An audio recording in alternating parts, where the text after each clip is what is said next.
Doteraz každému, keď sa povedalo Orloj, naskočila asociácia Praha. Tomu sa však Brno rozhodlo urobiť rázny koniec. Od septembra 2010 sa totiž na námestí Slobody budú týčiť nemenej originálne žulové guličkové hodiny, ktoré zároveň budú teplomerom aj meteorologickou stanicou. Žádná spára vrchní, tá je Torstensonova, tá je Ogilvio, to je suše a tady táto spára, tá celá hodina sú občané.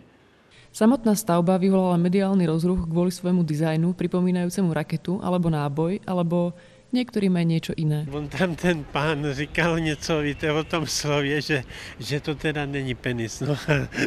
To vypadá to, že tady budou nějaké hodiny, ale víc o tom nevím. Historii poznám, proto vím, že by to žádný stát neměl. Já si myslím, že o brněnským se zase tak moc neví, jak o pražským. Že nás osvobodila armáda americká. Myslím si, že to bude konkurovat určitě pražským Orli. Že to zase bude něco našeho, jako moravského prostě. No vůbec. Nemám páru, vůbec.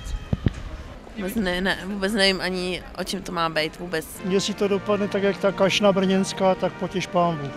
Vždy o 11:00 budú odbíjať hodiny celú a vtedy budete mať šancu chytiť si sklenenú guličku, ktorá sa objaví asi na 2 sekundy na obvode hodín. História totiž hovorí, že švédskeho generála mohla zastaviť len sklenená gulička odliata o polnoci.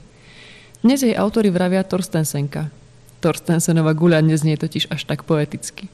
Ten vtip toho příběhu, že se zkrátka vždycky říká, já se těším, až tam bude až si chytím kuličku. Je to taková hra, jako žádnej Orloj ještě takhle nefungoval. Autori rúcajú zabehané stereotypy. Keď si od nového školského roka poviete, zídeme sa pod hodinami, môžete sa celkom ľahko minúť.